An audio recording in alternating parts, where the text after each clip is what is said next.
Welcome back to the Chitheads podcast. Today's conversation is with friend and collaborator Kavitha Chinnaiyan. I found this conversation very interesting, and it has had me thinking a little bit about ritual and how we understand ritual.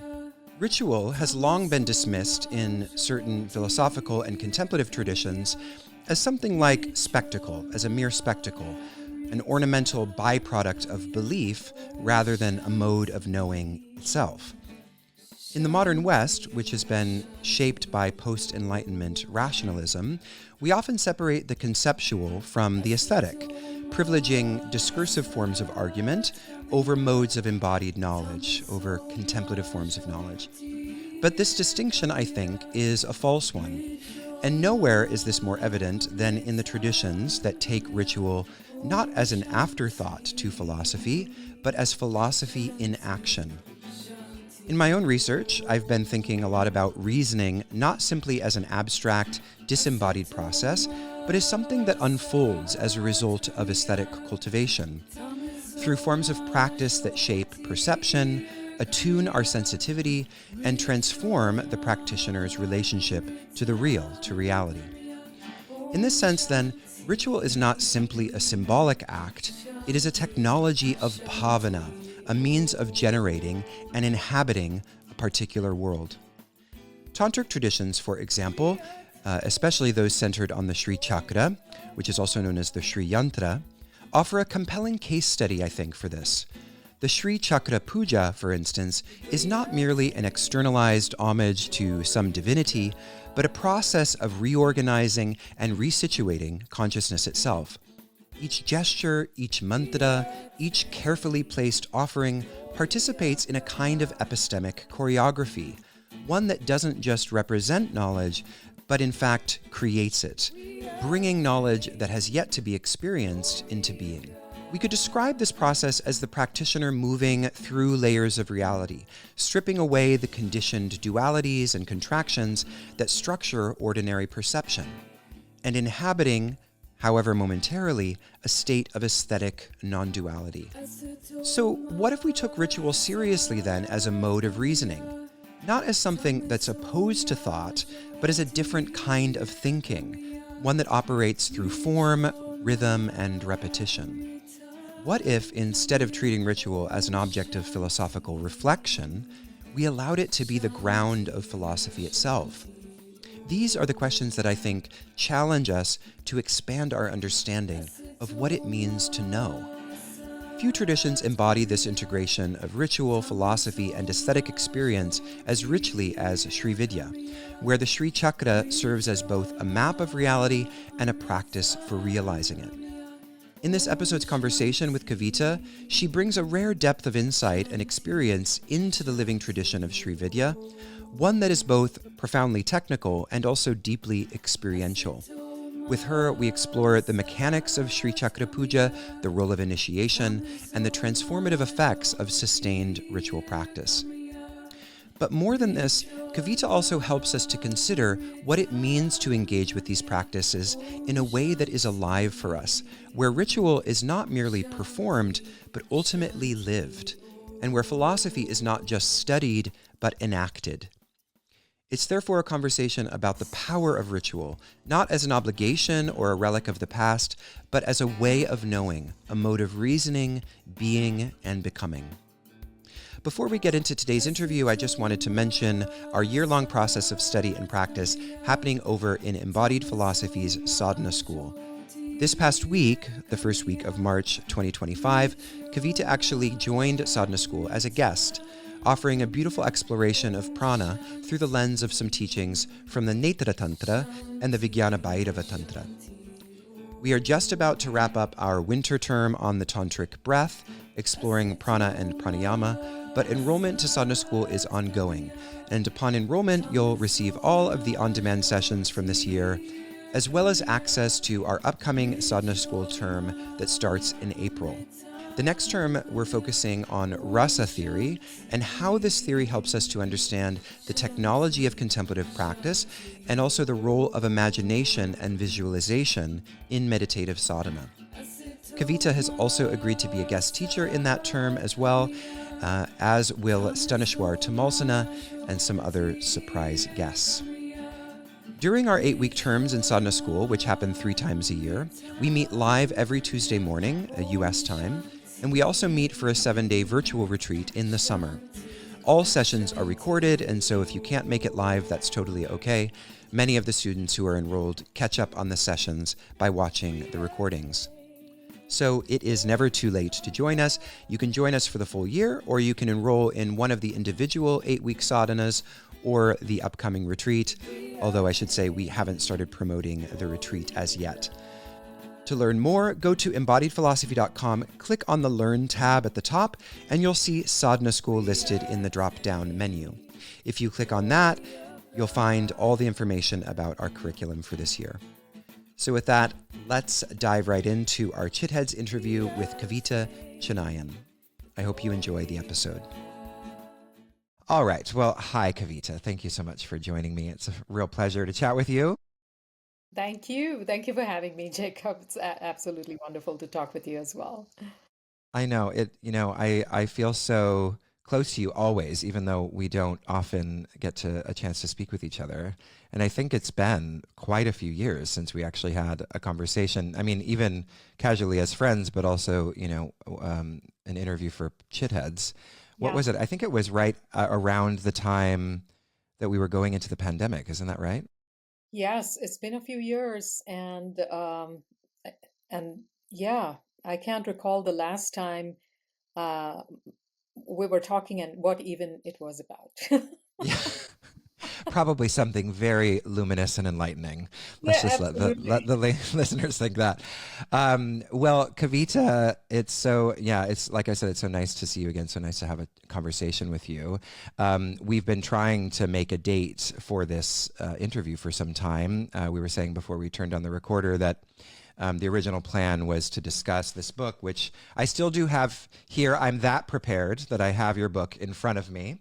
Fractals of Reality, Living the Sri Chakra, Mystical Symbol, Practical Wisdom. Is this your 4th book? It is. Yeah, amazing. I mean, it's such an incredible resource, Kavita. I mean, I don't think that there's anything like it. It really is. You love to make textbooks these days, and you do a really good job at it as well. Well, I don't know if that's a compliment. I want this work to be accessible to, practitioners of all levels. And and there's so much to be said about the Sri Chakra. It just turned out um, to be a really long book, but again, it's not really meant to be read cover to cover unless you are doing such a sadhana, but really as a resource for uh, for ritual, for practice, and really more the bhavana on the various aspects of the Sri Chakra. So um, I'll keep that in mind, though, not to write textbooks. No, no, no. I'm so sorry. That doesn't, I know it does sound, especially, in our world, wanting to kind of connect to the heart of a practitioner. Perhaps textbook is not something that we want our books to be called. But what I mean is that it is a comprehensive overview of the Sri Chakra. I mean, you really dive into so much philosophical, technical, iconographical, there's so much material in it that it is truly, truly very comprehensive. And when I first received it and started reading it, I'm just really impressed. I continue to be impressed with how much you refine your own offering. And even though you are not officially a scholar, quote unquote, I'm using air quotes with my fingers for those that are listening. You write in the spirit of a scholar practitioner in a really beautiful way that I just really respect and admire. And anybody who, has seen the Sri Chakra, and you all have, those of you listening or watching, because it's on the back wall of most yoga studios. Exactly.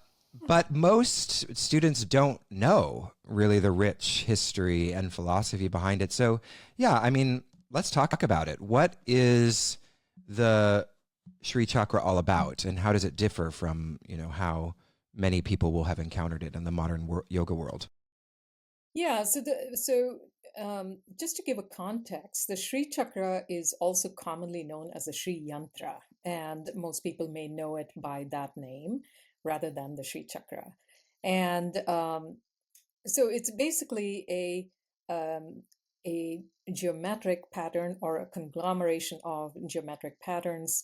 Um, and it is said to be the most complete or the most whole representation of um, the mirroring of the macrocosm and the microcosm. And contrary to how it appears, when you look at it, the first impression is that it's perfectly symmetrical, but it's really not. And yeah, it's actually anybody who has ever tried to draw the Sri Chakra or the Sri Yantra by hand will attest to the fact that it is exceedingly complex and difficult to draw it perfectly, and um, and particularly because it's not really meant to be symmetrical.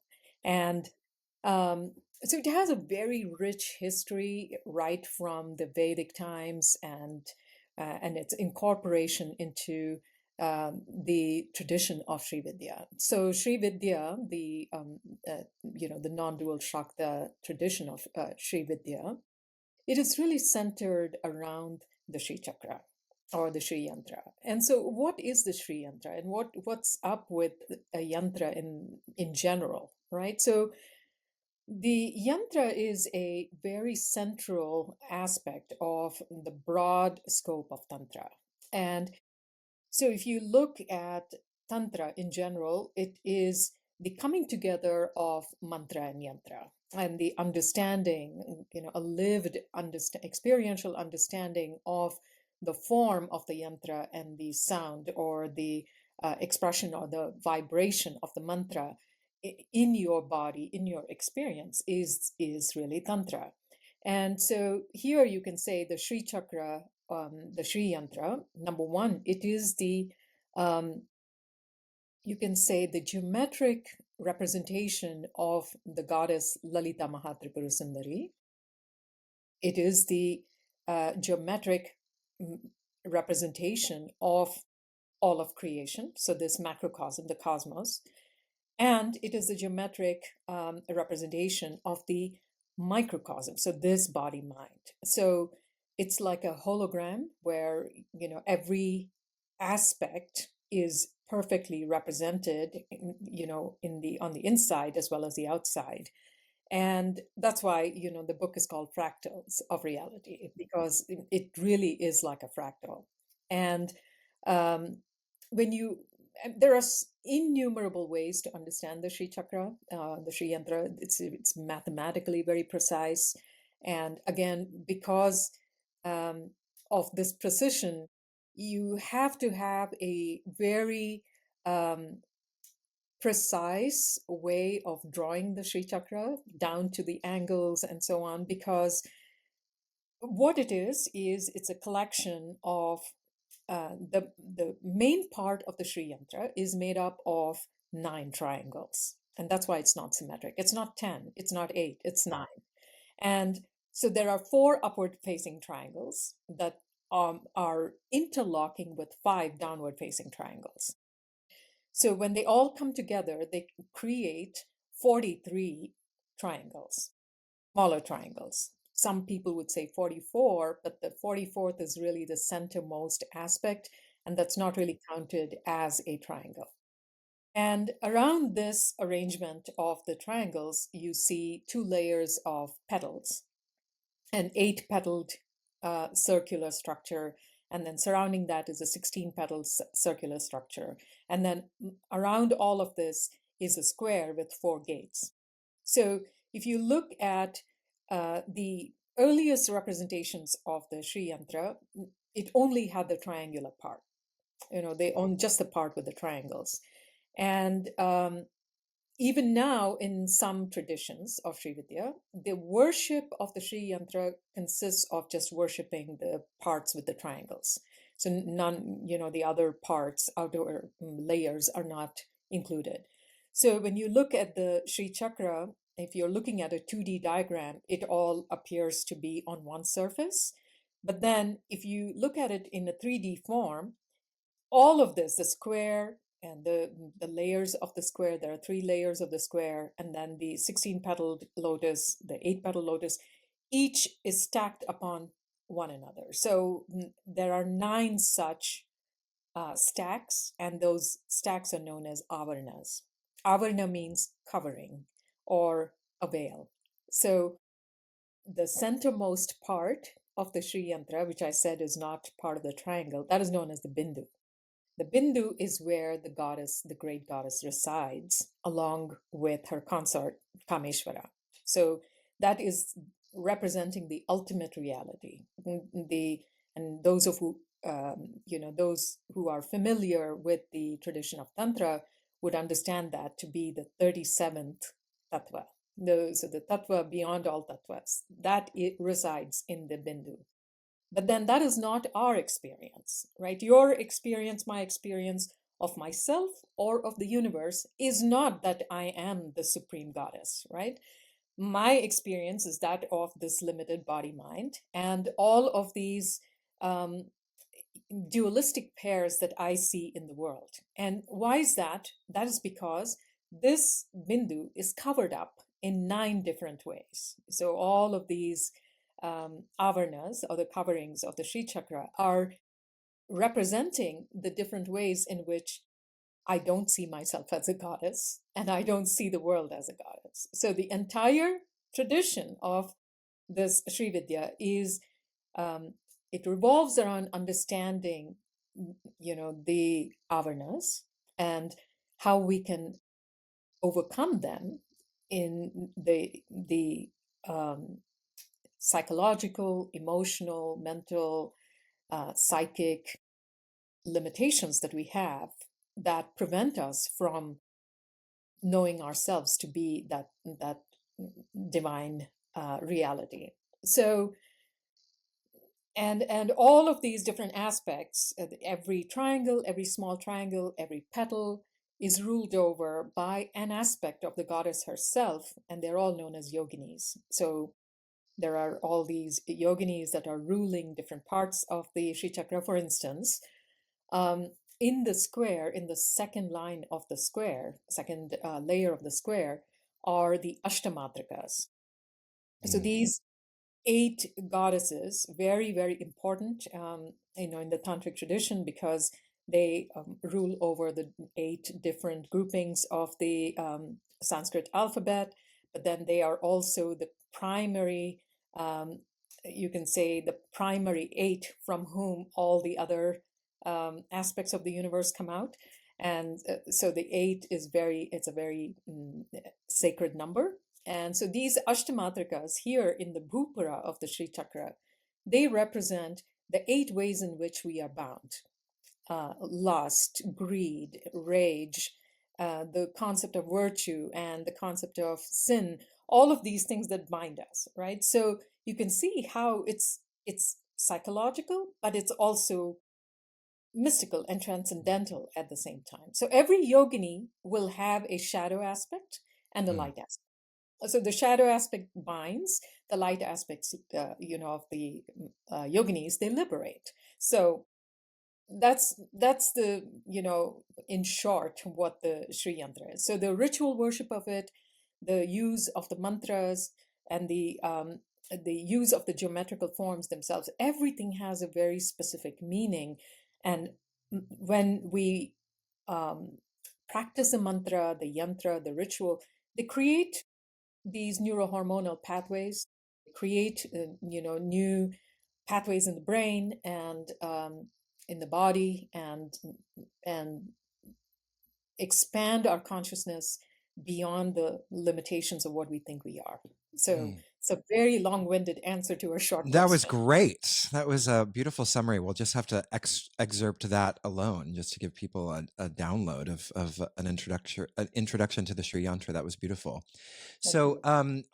I'm familiar with the heart of the yogini, or what's often in English called the heart of the yogini, the yogini hridaya, in which I'm familiar with the way in which that text, itemizes an incredibly sophisticated and complicated set of rituals.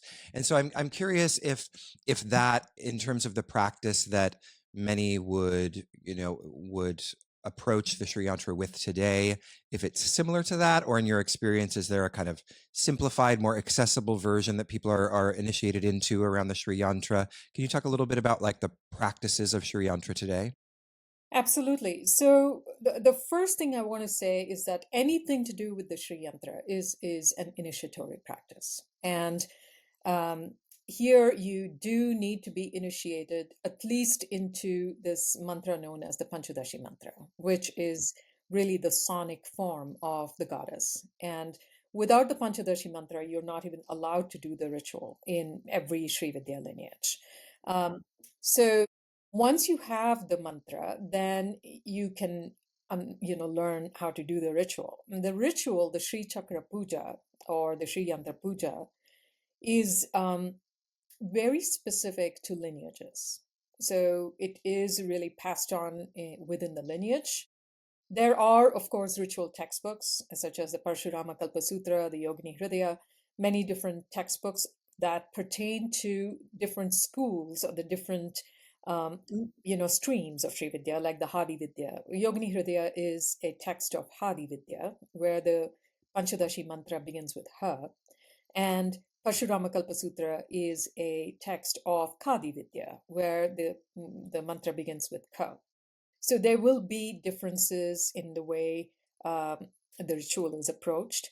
And the ritual within a lineage can be exceedingly long, lasting about 28 hours. If you really, Wow.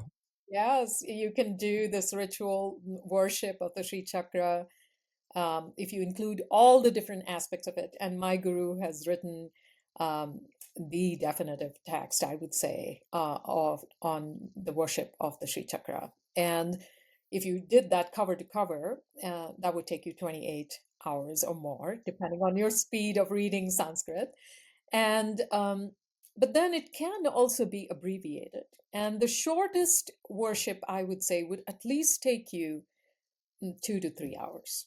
And then, because it does require, there is a very specific procedure for yantra pujas in general. So the ritual worship of any yantra will have certain specific steps, such as invoking different aspects of the cosmos, like the sun, moon, and fire, and some of these elements that are common to every yantra puja is to invoke these luminaries within uh, uh, within a concoction that we create, and then there are two different such fluids that are created, and then after preparation of that is when the actual puja begins, where we do what is known as tarpanam, where the Sri Chakra is ablated with um, this mixture that is that has the aspects of all these what do you say, the deities and the forces of nature, as well as the forces of creation, such as if you say deities, you would invoke the different aspects of Brahma, Vishnu, Rudra, and Ishana, and Sadashiva.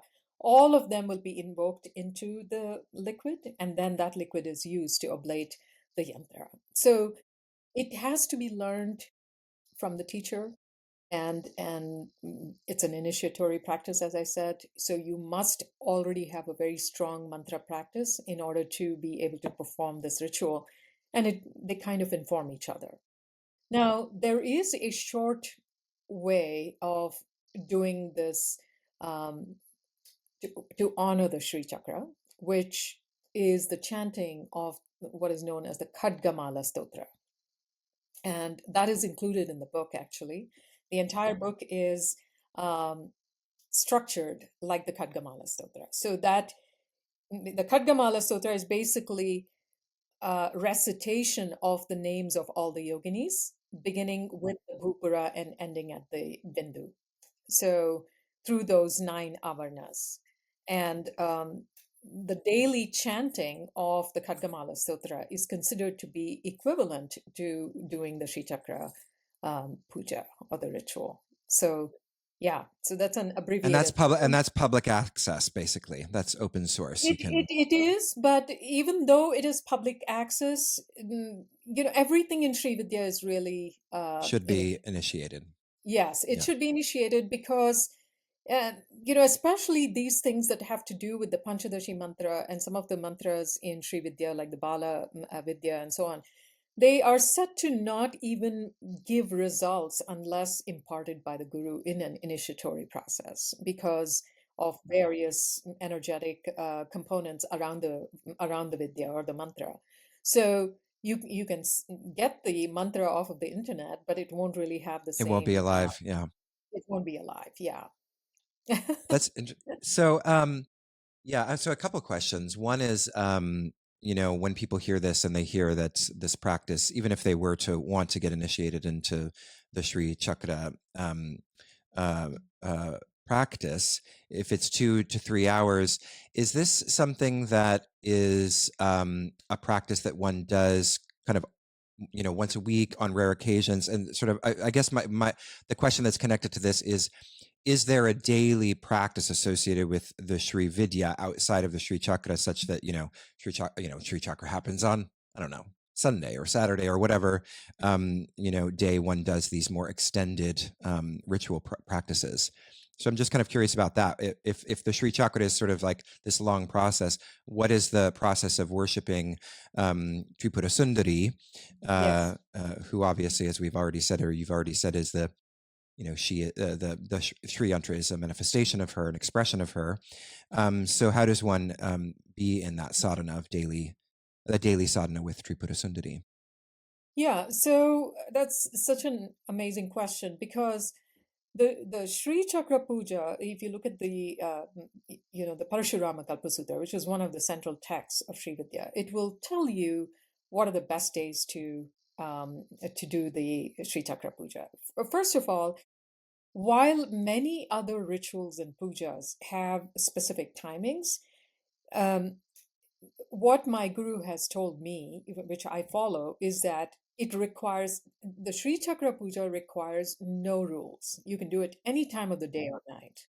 But then, according to texts such as the Parashurama Kalpasutra, there are certain days when an upasaka must do the puja, such as on full moon days, and like the eighth, the eighth of the waning moon, and so on and so forth. So there are certain days during Navratri and so on.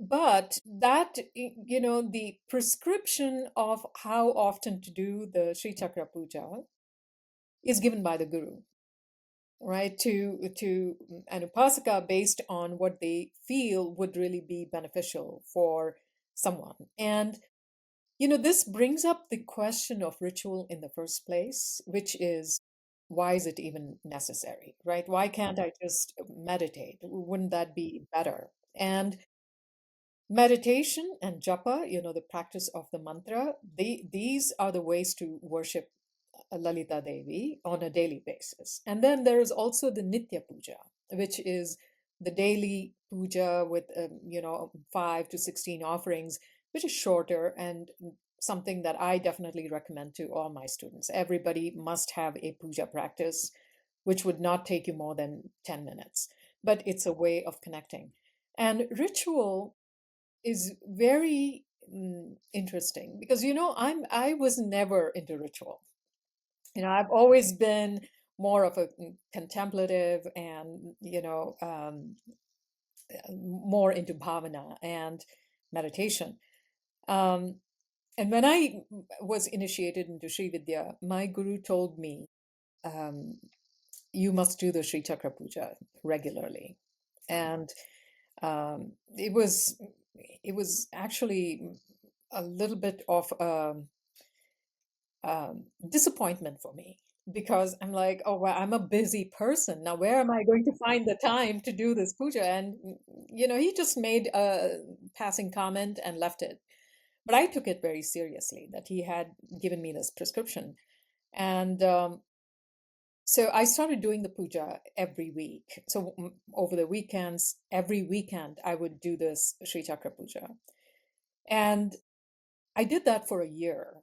And it was really quite magical. So the knowledge I had gained from studying and from meditation and from deep contemplation, they kind of start to become experiential realities. So these yoginis that I had always thought about and felt very deeply connected with, they began to really become very real in my experience. So I could see them and feel them and experience the yoginis in my daily life, not necessarily only while doing puja, and sometimes not even when doing puja, but really in my daily life. I'm going about being a busy person, working, whatever. And after a year of this, I went back and I saw my guru, and he said, "You can stop doing it." I said, oh, by then I had become very attached to doing the puja. It was like my thing to do every weekend. And he said it's served its purpose. So you can do it if you want, but there is no compulsion that you must do it. And I understood in that experience the importance of ritual in tantric sadhana. That when you engage your mind and the body and they become united in this focus, because see, in this ritual so many things are happening at once. You have to remember the mantra, or you have to be able to read it. You have to know how to offer, and there is a specific way of offering. You have to know when to do the mudra, when to, where to focus, where to put your focus. And then, especially with yantra pujas, you also have to have a corresponding consciousness of where in the body you are experiencing certain things. So many neural connections are being made, Yeah. just in a simple offering of a flower or incense or whatever. But then in a Sri Chakra puja where it's extensive, you can imagine how many neural connections are made. Initially, it would take me 5 hours when I started. And by the end of, like a month or 6 weeks, it was down to 2 hours because I had it down. Yeah. And then I could add different aspects to it. And it became very natural. And it's not like the experience ends in ritual.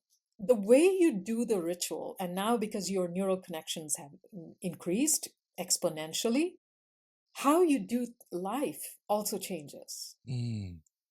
And suddenly you become very efficient. You start, yeah, I think you I start, need to do this. yeah, seriously.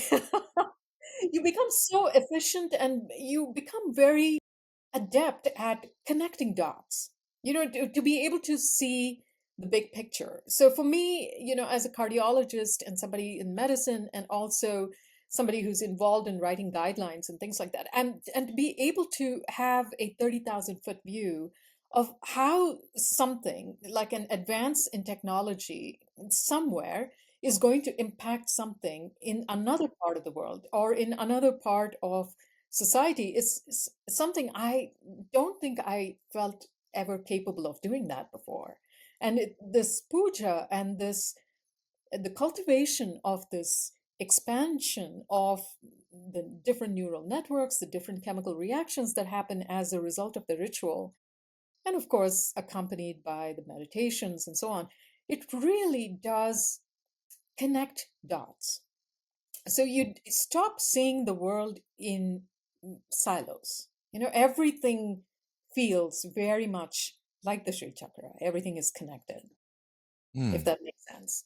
So That's beautiful. there is really, in my school at least, there is no excuse amongst my long-term students at least. To not do There is it. Yeah, you have to do ritual until you don't have to. So, speaking of your school, which is a beautiful one, and perhaps you want to share a little bit about it, but I'm curious just on this topic, do you teach the Shri Chakra ritual? Like, do you initiate people into that in your school? Yes, yes, Excellent. yes. And so the Swatantra Institute is really, it's a platform for the practical application of these ancient studies, the ancient wisdom, and I have a very, I would say, radical approach in disseminating this information, as well as my expectations of myself, as well as others who want to follow this path, on how to approach that. Because what I found, in at least in my own journey, whatever I felt like I would have benefited from learning is what I'm trying to apply here in the school. For instance, in some schools, there is an overemphasis on ritual, not enough on lifestyle and in the psychological, the self-inquiry and the and fundamental non-dual view, or the darshana. And for me, that is the most important thing. So if you start to become a ritualist and lose the non-dual view, then that's not serving you. And if you do the ritual, but then you really are not following a yogic lifestyle and discipline, then that's not going to serve you. If you do both, but then you are not engaged in constant self-enquiry and this atma vichara, that's not going to serve you. So all of these things are very important in, first of all, knowing what the darshana is. Everybody should know the fundamental darshana of whatever it is they're following, and then aligning with that constantly through these different tools. So um, at least that is the effort. I mean, I'm sure you're doing a fabulous job. You're brilliant. Thank you. Well, I'm curious about, kind of on that topic, because, one of the things that emerges for people a lot, right, is this desire or this resistance to, questions of spiritual bypassing and not wanting to like bypass the issues of the world and feeling like things are falling apart and, everything, the world is burning and, authoritarians are taking over and there's a, emerging oligarchy that's dominating everything. So there's this, sense in which at this kind of, at a certain playing field, right there, that all of these things are wildly problematic in a variety of ways, and there is this kind of continuous challenge within some spiritual communities to sort of think, well, that's all the relative world, that is the world of Maya and illusion, and we are in some sort of like higher elevated spiritual plane. And even with it, even though one could say, well, that's not the tantric view because the tantric view is life affirming, it still does feel like there is this disposition that one encounters sometimes in tantric um, communities, where there is maybe not a bypassing, but at least like a complete bracketing out of the questions of what's taking place and how to bring a non-dual view or a spiritual view to that condition, that situation. And I'm just curious what your general thoughts are on that and how you approach like questions that emerge around, from your students around, really timely, pressing issues that feel like they demand our attention. Yeah. Uh, this is a tricky question because no matter what I say, it's not going to be right. See, the thing is, um, as you said, the tantric view is it's life affirming, and to confirm what that means, I mean, how does tantra differ from other paths of non-duality? That's the fundamental question. And the way I Hmm. think about it is, if you take, for instance, and I'm these are generalizations, and there could be errors in generalizations in general, of course. So if you take the Vedantic view, where the world is is really a superimposition. So if you take that kind of an approach, that this world is a superimposition upon reality. So if you discover the reality, then the superimposition is irrelevant. And so you don't really need to understand the workings of it. So it's like saying, I know how to drive the car. I don't need to look under the hood, right? I just need to drive the car. And Tantra is not like that, right? You can say that here too, I'll only speak about Sri Vidya, and Sri Vidya can have Vedantic or, the left-handed, right-handed, different approaches. But here, the thing is, yes, the world is a superimposition here too, but I'm interested in looking under the hood, in seeing how reality is operating. Because here, the way that reality is operating is Shakti. That's the power. And if I can understand it, then I can be a part of that power. And I can understand the power of myself, and that power will enable me to understand furthermore of this greater Shakti, right? Of this power. So it's really a deep look under the hood, because if you look at the the infinite corpus of Tantric Vidya, it's really all about power, right? Why do we want to do certain mantras and things? It's to gain knowledge, not academic knowledge, but really the power of exercising a particular um, attribute in its fullness. And so in this way, here too, if you approach Tantra from the non-dual perspective, then this power, you can see the power itself is what you're interested in, not really how it is manifesting, whether it is manifesting as good, bad, or ugly, or otherwise. You're simply observing the power in action. And what is good today will not be good tomorrow, right? It's very fleeting, because this understanding of time and space is the basis of Tantra, that everything is impermanent. It's what it comes to power today will not be in power tomorrow.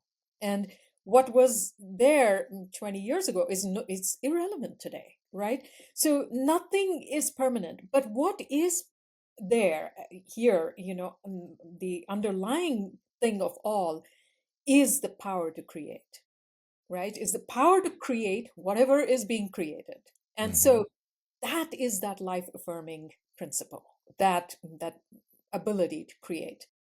Now here on the surface, you're seeing the ups and downs of everything that you discussed, all the stuff that is going on in the world today.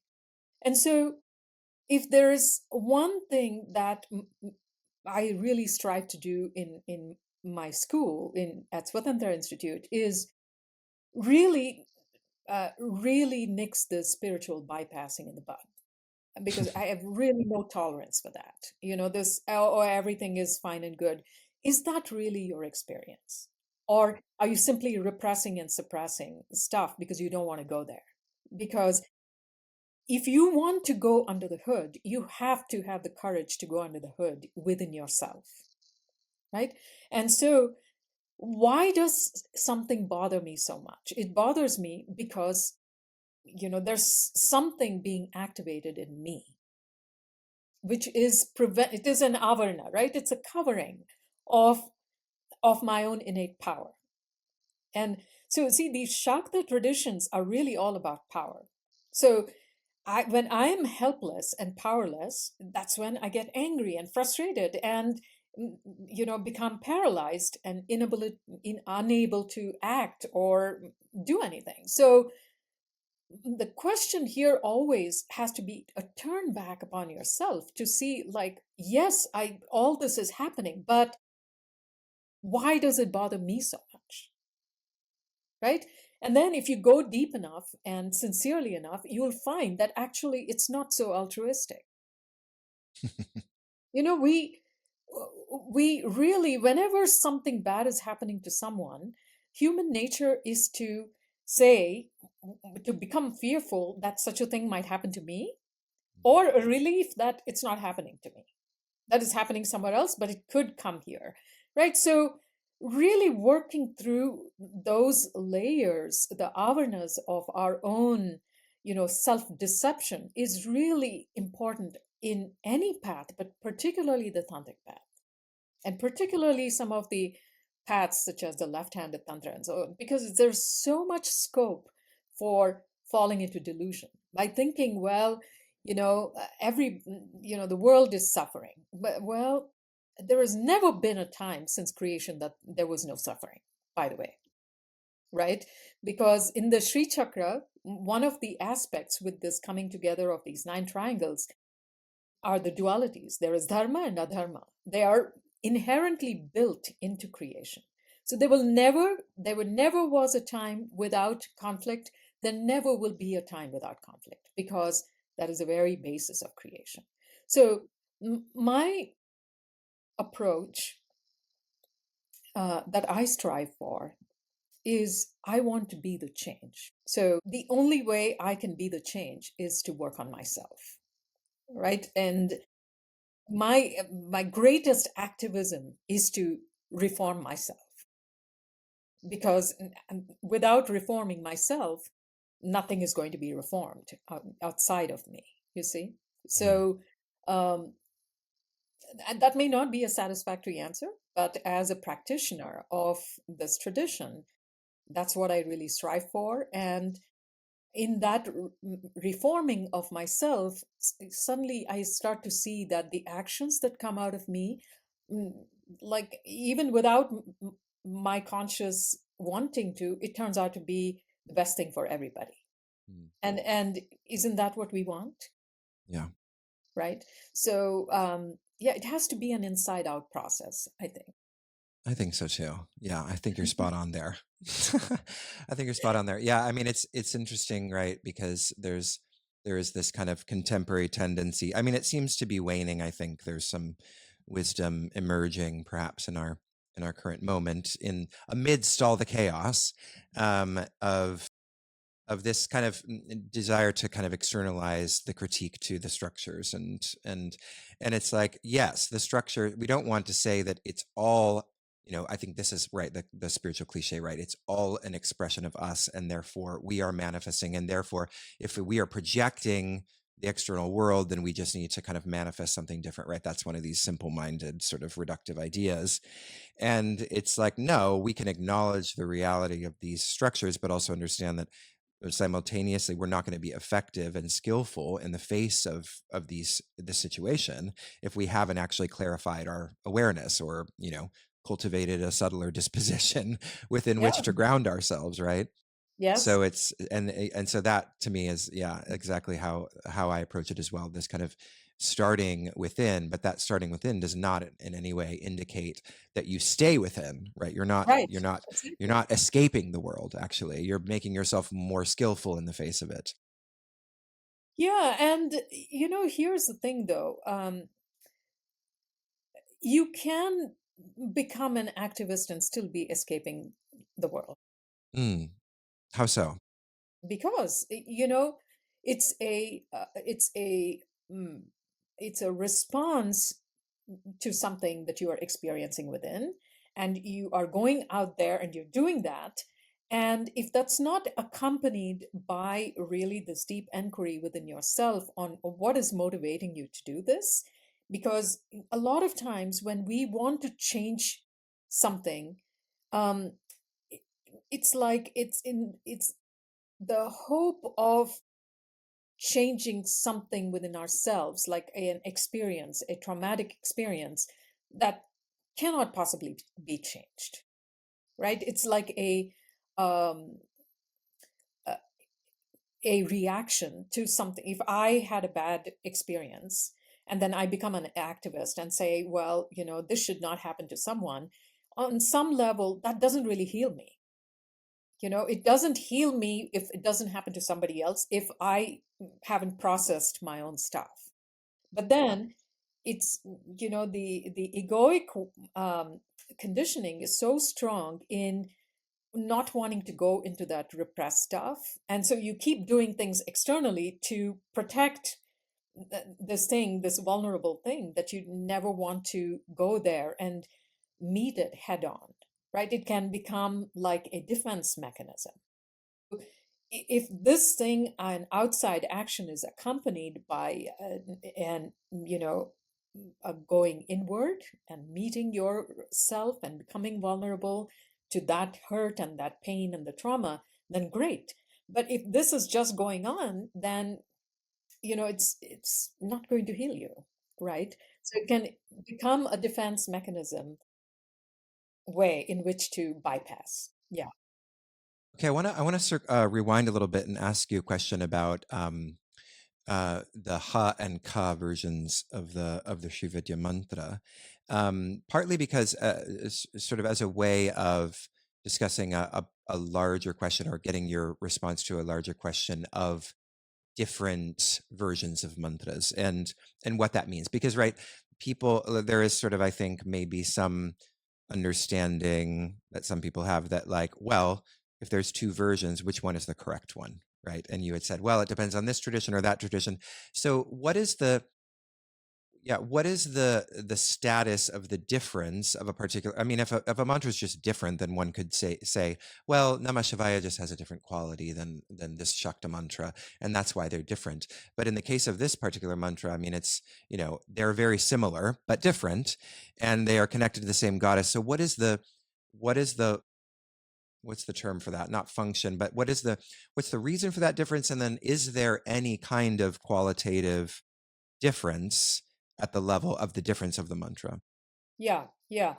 So the Ha version, right? It's also known as Lopamudra Vidya.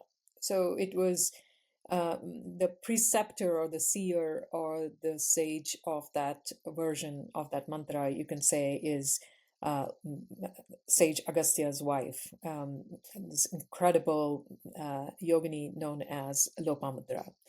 And so, and then the Kadi Vidya has, I mean, and both, and there is also, by the way, a third one known as Sadi Vidya. So that is another version of the Panchadashi.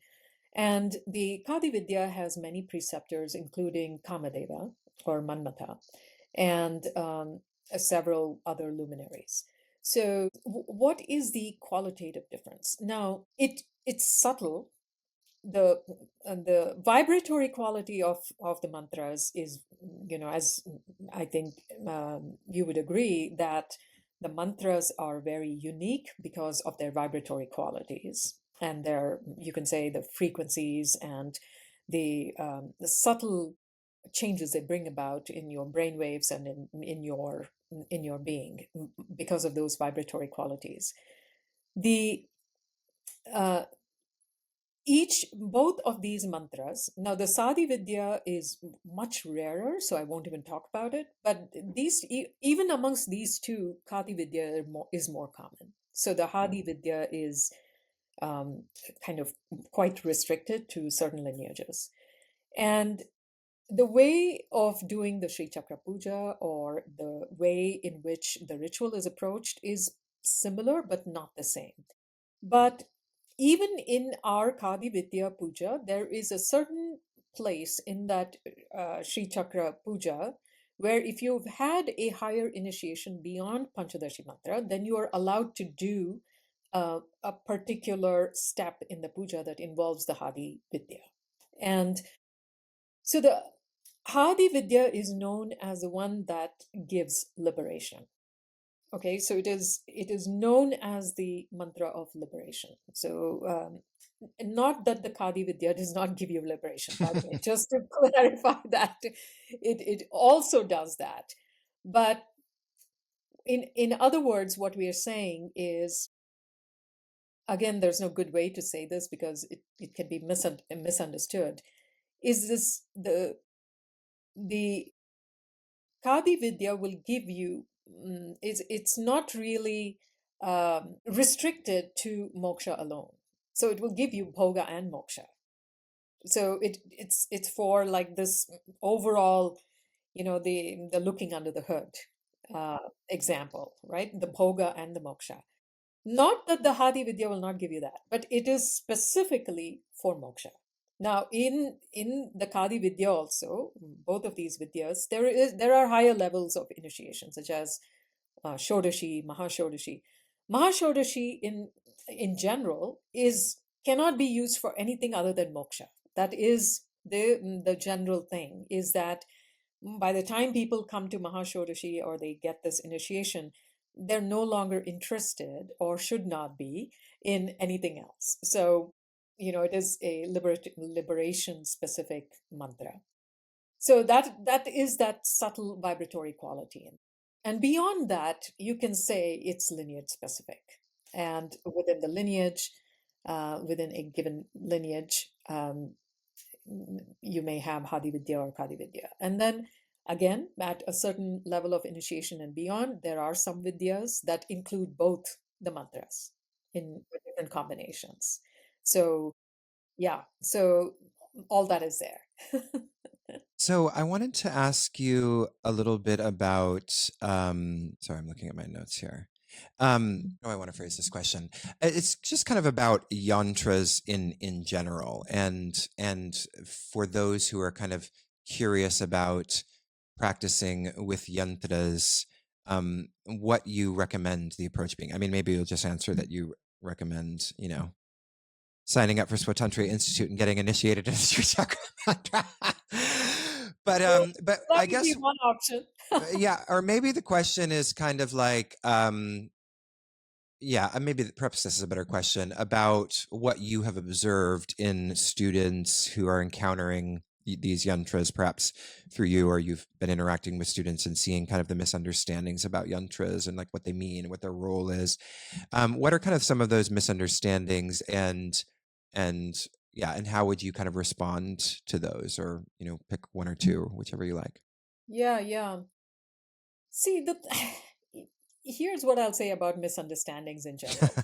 It's one of my favorite topics. Are you going to tell me I can't Yeah, critique people I for their know. misunderstandings? I think it's a very natural part of evolution on this path, and I don't think any of us have come any distance without having been humbled by our own misunderstandings in the past of something.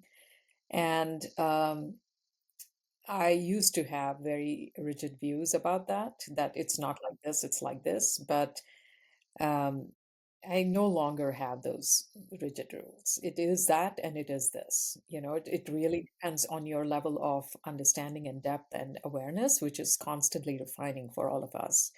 And for most of the time, no thanks to our own effort, really all anugraha, grace. So, um, there are so many ways to approach a yantra. And, one thing that seems to be very popular these days is to learn to draw something like a yantra. Um, and it can be very useful. And I do this every year for New Year. We just had a retreat a couple of weeks ago. Every New Year, I have a New Year retreat where I teach people to draw a personal yantra, and that becomes your um, uh, guiding force, your guiding visual for the rest of the year, and makes you very familiar with aspects of your own antakarna, your chitta, right? How you think and how you operate and why you operate that way. And everything can be put into this visual form, which then becomes like your own unique map of yourself. And so that is a one way to approach that. And then there is the other way, of course, of um, understanding a given mantra, for instance, the Kali Yantra or the Tara Yantra or in whatever, the Shiva Yantra, and understanding why the yantra looks the way it does and what are the different aspects of the deity being represented there, and how to approach and practice with each of those aspects. And th- I teach a lot of that in general courses like the Kali Mahavidya course or and so on.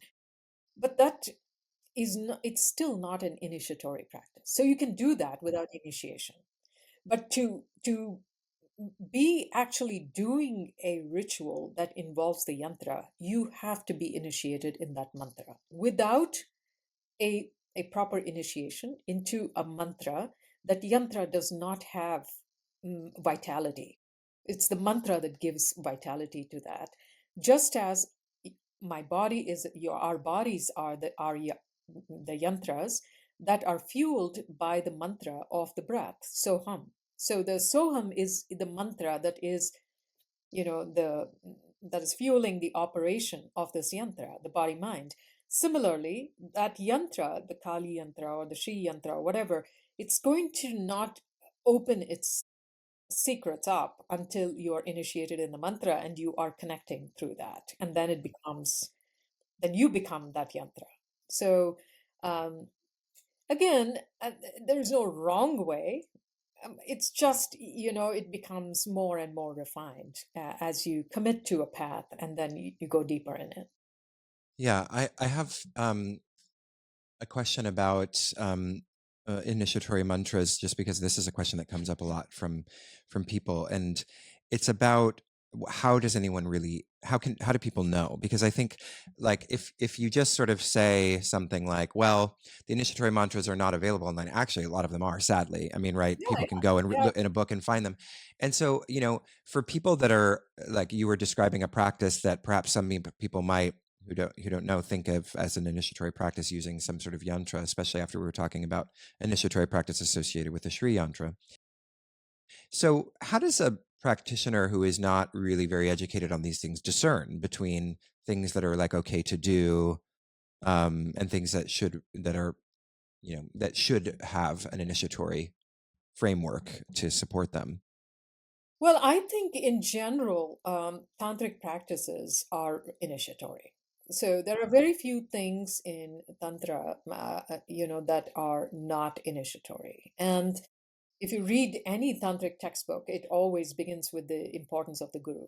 So, and that is, I mean, it hasn't changed in centuries. It's not about to change now. So, and there is a reason for that. And that reason is when you are given a mantra by the guru who has done that mantra, and then there is the whole mandala of gurus who have done that mantra, basically you're getting a digested form of it, right? As opposed to you taking something from somewhere, and then you have to do all the other associated mantras to remove the ill effects or whatever blockages from that mantra, and then you start doing it. It's like you're reinventing the wheel, and you have to start that chewing process yourself.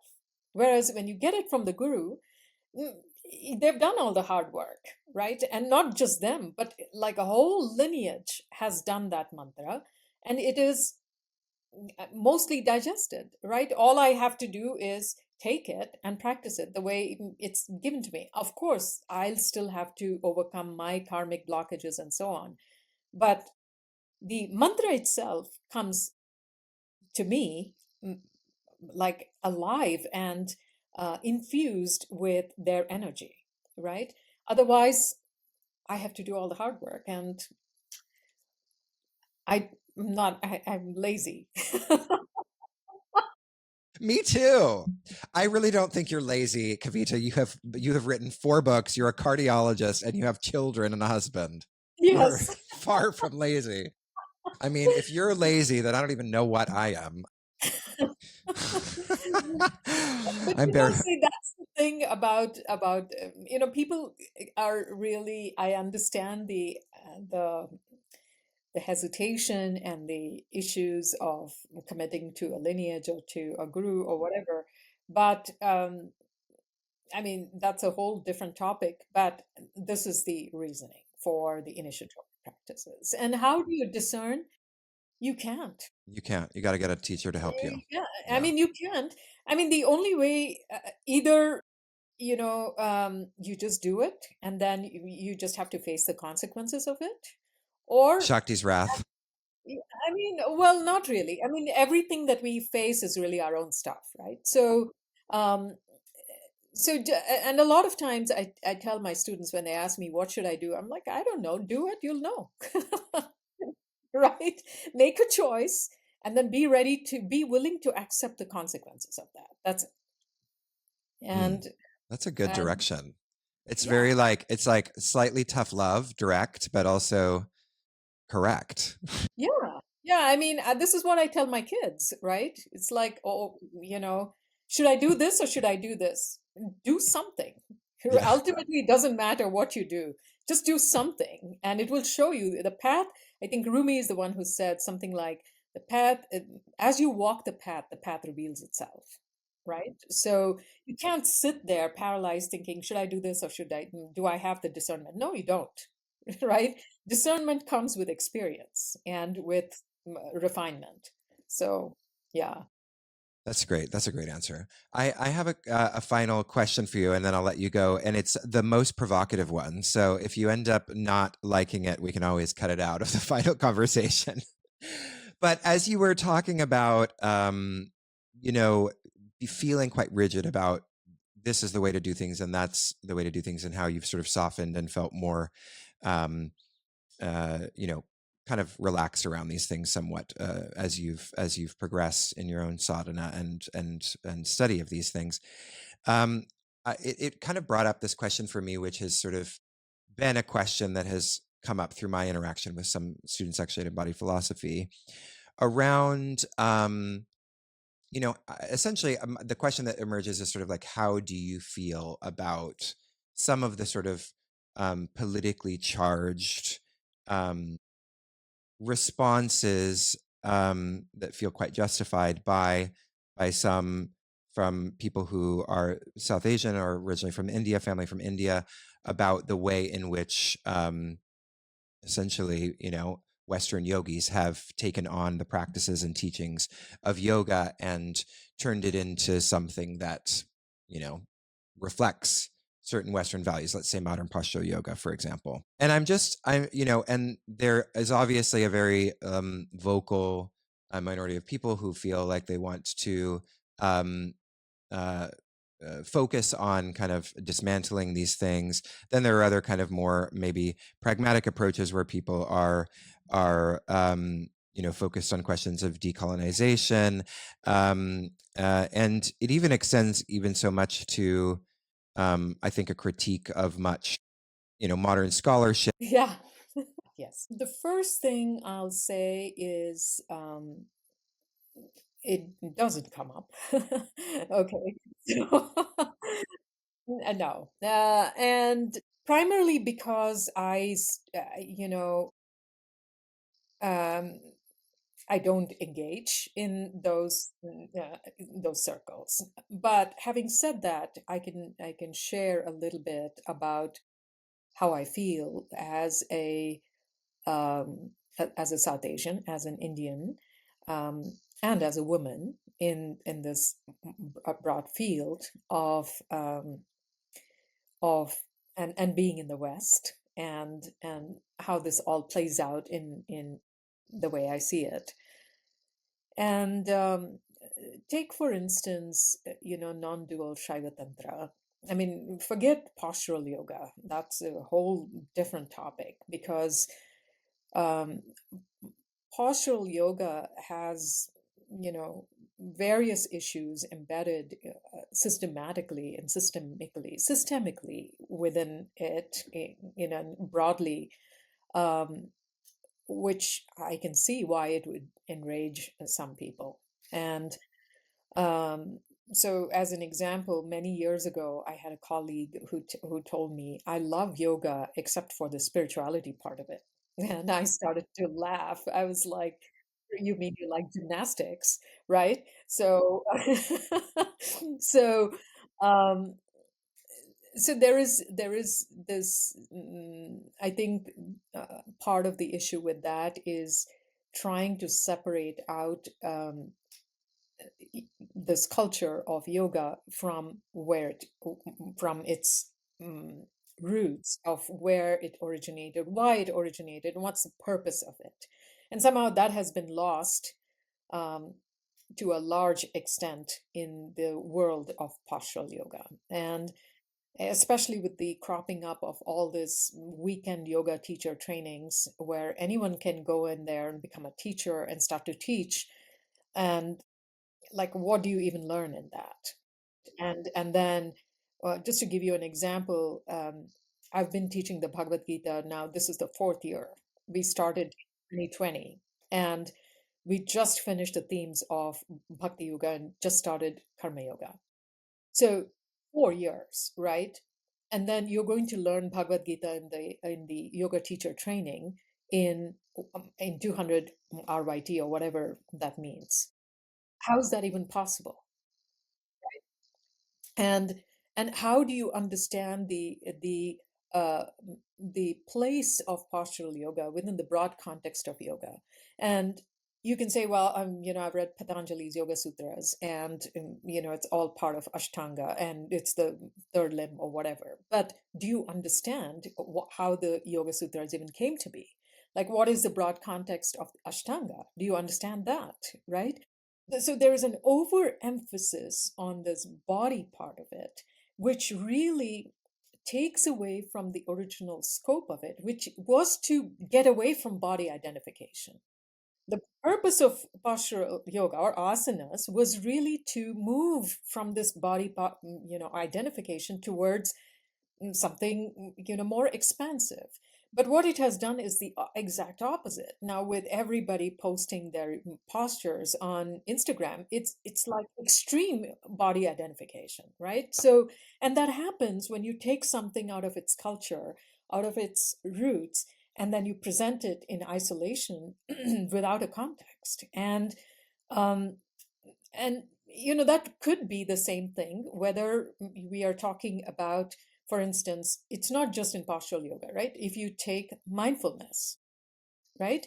Shamatha meditation, now mindfulness is like a buzzword. And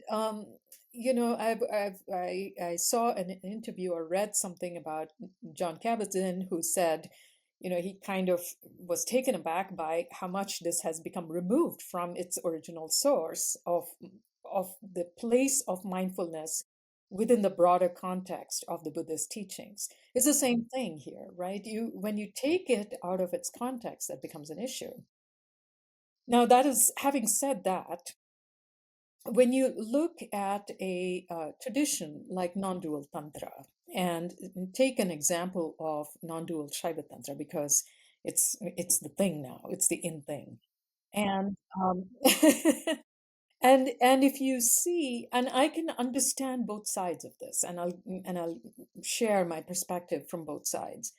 If you see who's really popular as a teacher in non-dual Shaiva tantra, it's really Caucasian males, right? Who are teaching this tradition as if it belongs to them, right? And many of them are very respectful and very much aware of this great privilege they have in the ability to understand it. And on the flip side, the reason that they have become so popular is because they have the ability to express these complex teachings in a very simple way that makes sense to a lot of people. So the way of writing or the way of expression may be something that is more relatable to the Western audience. And uh, and going along this flip side argument, um, I also see that these Western teachers have really captivated even an Indian audience interested in that because of their style of teaching and the ability to express things simplistically, right? So that is the beauty of it, that some of these teachers, some of these scholars, practitioners have taken this great teaching, they have tried to understand it, and then they have put it forth where even Indians can access it, rather than, if you look at some of the texts, they are really very dense, and the way they have been presented sometimes it's difficult even for Indians to read and assimilate that information. So I'm really grateful for that. But then what happens is when because of this gift that some teachers and scholars may have, there is like an uh, the scales are tipped where you don't really see a whole lot of Indian teachers, and definitely not Indian female teachers, right? Because um, like the baby has been thrown out with the bathwater, right? So I think there needs to be more of a holistic understanding of this. Is that yes, we do need to understand the cultural context, and I'll tell you some things. No matter how great a scholar you are or how long you have lived in India, you will not understand certain things. You will just not get it. For instance, this whole thing of the Panchamakaras and how they originated, you will simply not be able to understand it as a Westerner, no matter how long you've lived in India or how many texts you've read. Because the understanding of purity is something that I grew up with, right? The understanding of like why using the left hand is impure. What if you're left-handed? See? So these are things which Westerners can simply not get at all. It's so deeply cultural. So the the solution is to bring a good mix of people who have the respect and the honor for the tradition along with its cultural roots, and the people from that culture to be able to kind of have a better holistic view of it. And I don't think this can be resolved with any type of conflict. And it can only grow with awareness and a softening of our own stance, I think. Oh, I didn't mean it like that. Like, it's not, this is not for me to be invited in things. I'm just saying. Oh, yeah. So the Swatantra Institute website is just swatantra.institute, Swatantra with a V. And um, that's where we have all the upcoming events and all the goodies, and everything is on there. So that's a good place to start. Oh yeah, it's ongoing, and it's really our membership. So it's one class a month, and then we have meditations on full moon and new moon, um, and that membership also gives pretty good discounts on all the other courses and events and so on. And we have close to 40 hours of material already there. So more than that. So that's immediate access to that. And yeah, it's a very unique exploration of the Bhagavad Gita from a very non-dual perspective, with a lot of emphasis on self-inquiry and the application of the teachings. Yeah, yeah. So the way that it's designed is we began with the description of the goal, which is the description of the Sthita Prajna from the second chapter of the Bhagavad Gita, and like what is the goal, and then um, we are not doing a verse by verse, but it's really themes from the Bhagavad Gita. So we went directly into Bhakti Yoga, which was chapters 7 to 12, and then did selected verses and contemplations and application.